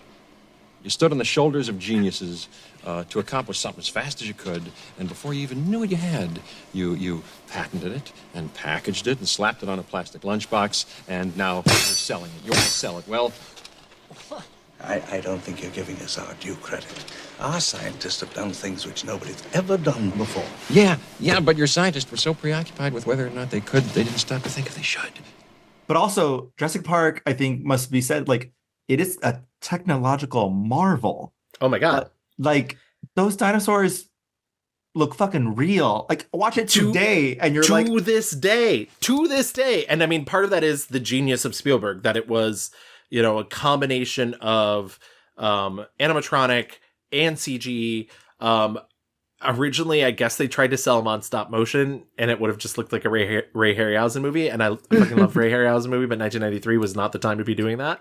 And no, yeah, it's just gorgeous. And one of the most brilliant things is most of the movie's set at night. But even when that T-Rex storms into the center towards the end of the movie, and that banner's falling, iconic. It looks so good. Well, like the visceral magic of like when they are on top of like a stegosaurus or whatever, and it's breathing hard because it's like it's sick. Like it puts you right there. This is like something you can touch and feel, and like obviously they can do that now with CGI, but like I don't know, man. Like there is just something really special watching Jurassic Park and be like, wow, in 1993 they had movies that looked this good. Yeah, it's great. Allegra, just real quick to go back to you watching at the club, I would like to just imagine Jeff Goldblum was sitting next to you, just mouthing all of his words. Just doing his lines. Life finds a way. I wish. That club, Whiskey Brooklyn, baby, in Greenpoint. I watched Avatar there. I watched Charlie's Angels there. I actually do Great believe movies. that's the suggested James Cameron way to watch Avatar, on mute in a bar. Yeah, that's the only way I've seen that movie. Good movie. To break up the levity a little bit, in 1993, Spielberg directs maybe his most mature film to date at the time, Schindler's List, a movie about Oskar Schindler, who was a businessman who helped save 1,100 Jews from the Holocaust. It is a black and white film. I mean, one of the things that it's funny because it comes out in the same year as Jurassic Park. And actually what happens is like Spielberg sort of steps away from Jurassic Park while he's waiting for the special effects to like get done, make Schindler's List. And this happens a lot in his career where he ends up having like more than one movie come out because of all the special effects needed on a certain movie and he's able to go do something else. It's black and white. It is, devoid of any of his normal tricks. It's the camera movements are mostly handheld if they move. It doesn't have the sweeping sort of nature of his other movies. Yeah, it's truly a tough movie to talk about. I sent Louis a really great article my boyfriend sent me about a Holocaust survivor referring to it as kitsch. I've got no dog in that fight. It was not my experience, but I just wanted to be known that it wasn't universally loved by everybody, even though it became a huge hit. And hey, listen, like, it's an important story, and yet even this writer concedes in his essay, like, maybe it's good that this many audiences went out to see this thing, but he's like, they will never know the true terror and the true visceralness of what happened to me and my friends. And yeah, it's a microcosm, I think, of all that went on in 7 years, and told in both civilized and uncivilized terms. And I'm very anxious to see if there is a possibility of making a very uncommercial movie out of a rather remarkable idea. It's such a tough movie to get through. I certainly paused. I was like, hold on. Literally, Voldemort is like shooting Jews from like his tower. Yeah. Nonchalantly. And I was like, oh my God, please. It is number one. I did not know it was. I know the Holocaust is a real thing that happened. I did not know that Oskar Schindler was a real person. I did not know that like this was a real man, that this really happened. And as it was happening, before I realized it was a real story, I was thinking like, is this a movie about a good German saving Jews? And like that, I was like, I was thinking of like, man, sometimes he centers like the wrong person in these stories. And then I realized he's a real person, and I was like, oh yeah, that's fucking crazy. And like, you know, a very engaging story.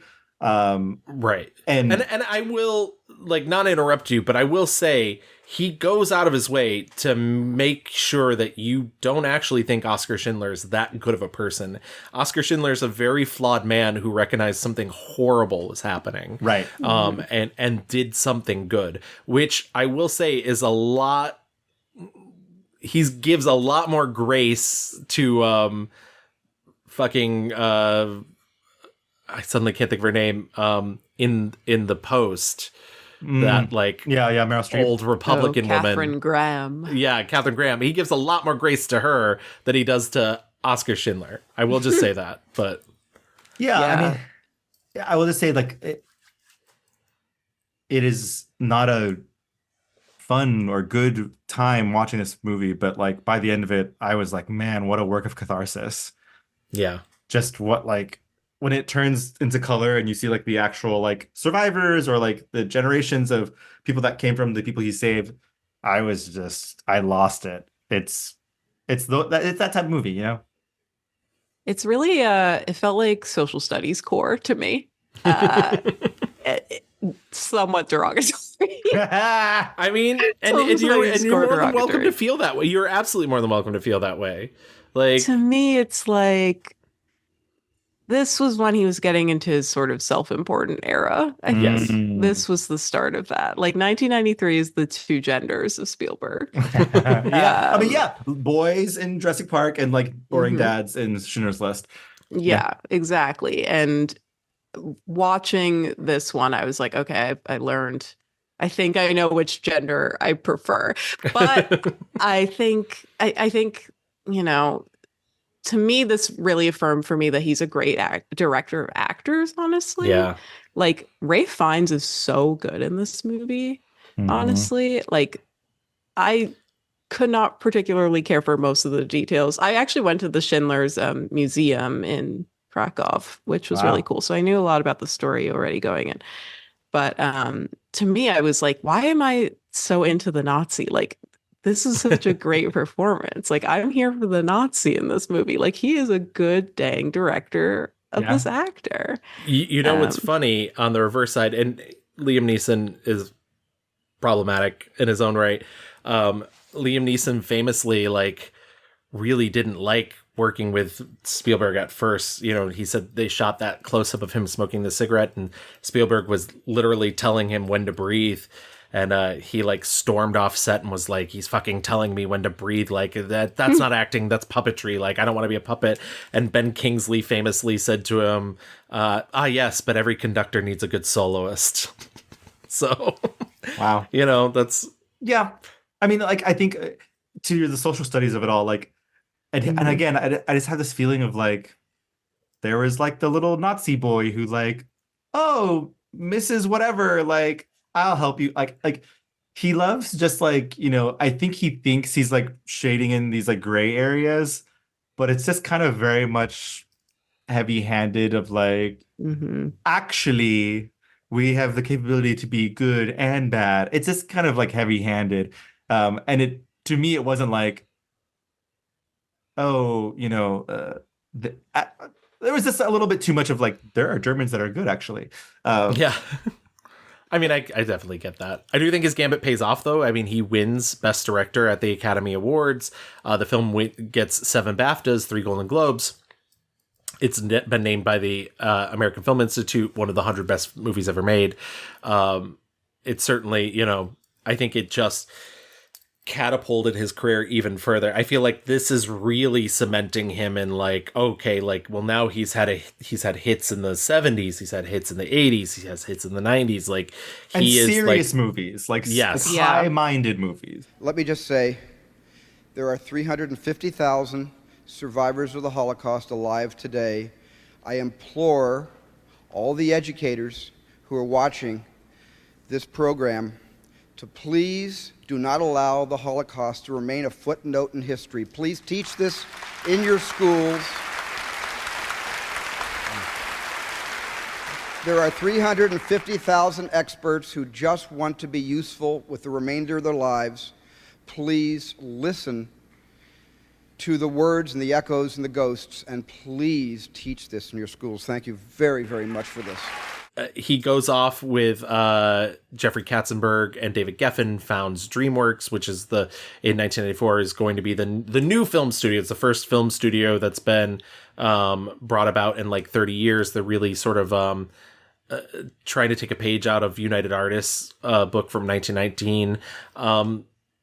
DreamWorks, I don't want to get into it too much. It's like off and on, like works and it doesn't work. Funny enough, we did an entire DreamWorks animation episode. DreamWorks Animation splits off from DreamWorks, and now DreamWorks apparently has to rent their logo from DreamWorks Animation. Wow. Take that as you will. Business. He also, like, as I mentioned, theme park rides. He's doing the Jurassic Park ride. And he also takes a break from directing. As I imagine, Jurassic Park, Schindler's List was a really hard thing to do back to back. But then he comes back in 1997 with Jurassic Park, The Lost World Jurassic Park, and Amistad. This is once again the two genders of Steven Spielberg. You have the fun boy adventure in The Lost World, and you have the serious dad movie in Amistad. I don't think either are particularly that good. I mean, literally the best thing in The Lost World is it's him wanting to make his Godzilla movie. And the T-Rex goes on a rampage in Los Angeles at the end of the movie. That's the fun bit. You just have to get there. Yeah. and getting there requires you to watch Vince Vaughn. And Vince Vaughn catching strays on the pod. Oh my God. And then Amistad, I feel like we talked about Amistad recently, and I don't remember quite why. It's whoever plays the president in Amistad was an episode we did. I was trying so hard to like get to Amistad. I just couldn't. Oh no, it was Anna Paquin. Is she in this? Yeah, she's the little queen of Spain. Aw. Yeah, little queen of Spain. It's cute. It's fine. And again, like he's tackling some like pretty heavy like subject matter here. Yeah. I mean, I wanted to because I was like, this is a very serious film, but like, whatever. 1998's Saving Private Ryan. My God. Here we are. Here's your war movie, Allegra. Now this though, yeah, this is a good ass war movie. I think it's such a smart tactic to. There are war movies that kind of glorify war. I think this movie is the exact opposite of that, while still being very much a war movie. It's not a protest movie like Full Metal Jacket in any way or means. It is a movie about war, but it's a movie that's like really honest about the visceral brutality of war. I mean, that opening shot of them doing Omaha Beach and the bullets just slicing through bodies, and it's horrific and it's grotesque. It like really, he taps into that horror background, but he's like, but this is a real horror. This is not, your son being possessed or a mysterious truck coming after you. Like, this is the pain and grizzle of this thing that we do to each other. I've literally not seen Saving Private Ryan since I saw it in the theater. I did not feel the need to rewatch it. I've had to see the Omaha Beach scene separately because I snuck into it because my mom was seeing it, and I wanted to I was seeing another movie and the other movie ended, and then I went in and I just missed the entire opening. So I've never seen that on the big screen, which is the thing. But yeah, good movie. Wait, so you watched it in 1998? Yes. Yeah. That's the last time you watched it? Yeah, wow. I'm old, Allegra. I'm old. Dang. I mean, I watched it for the first time for this, but I had watched the opening scene in school. So I thought it was social studies core at first. But then now you know better. Now I know better. It's gripping. The characters are great.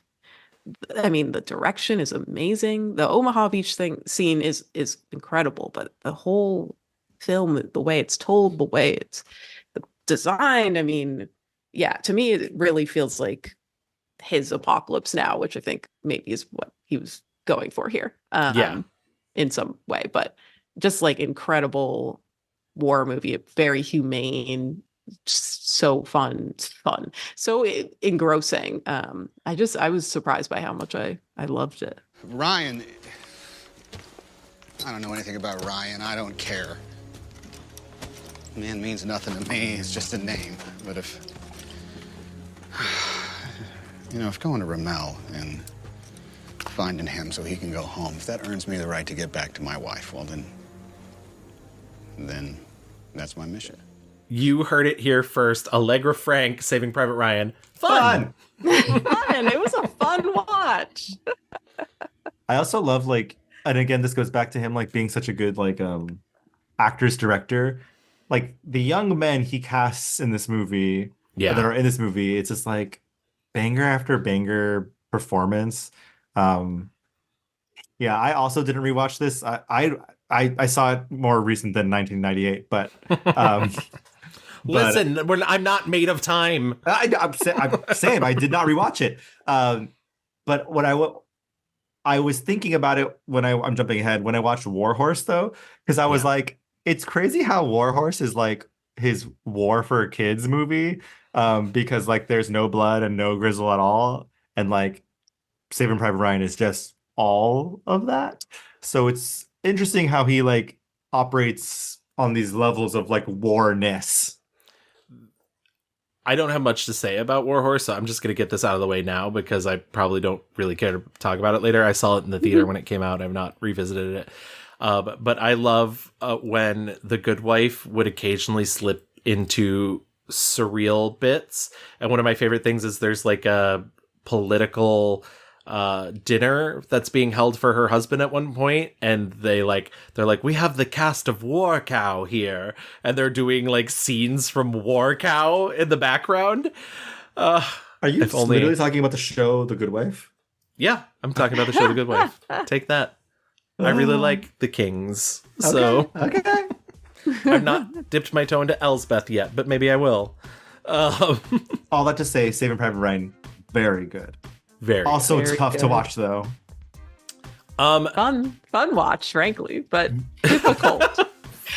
Schindler's List, tough watch. Not fun. Saving Private Ryan, tough watch, but fun. There's a difference there.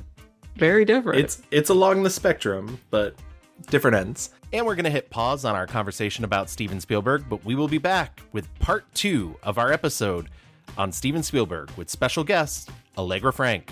Thank you for listening to The Mixed Reviews. If you want to contact us, you can always find us on Twitter at The Mixed Reviews. You can follow us on Instagram at _mixed_reviews. You can write us an email at reviewsmixed@gmail.com. And if you want to listen to our back catalog of episodes, just like you listen to this one, you can find them on any major podcast app, Apple, Spotify, wherever you listen.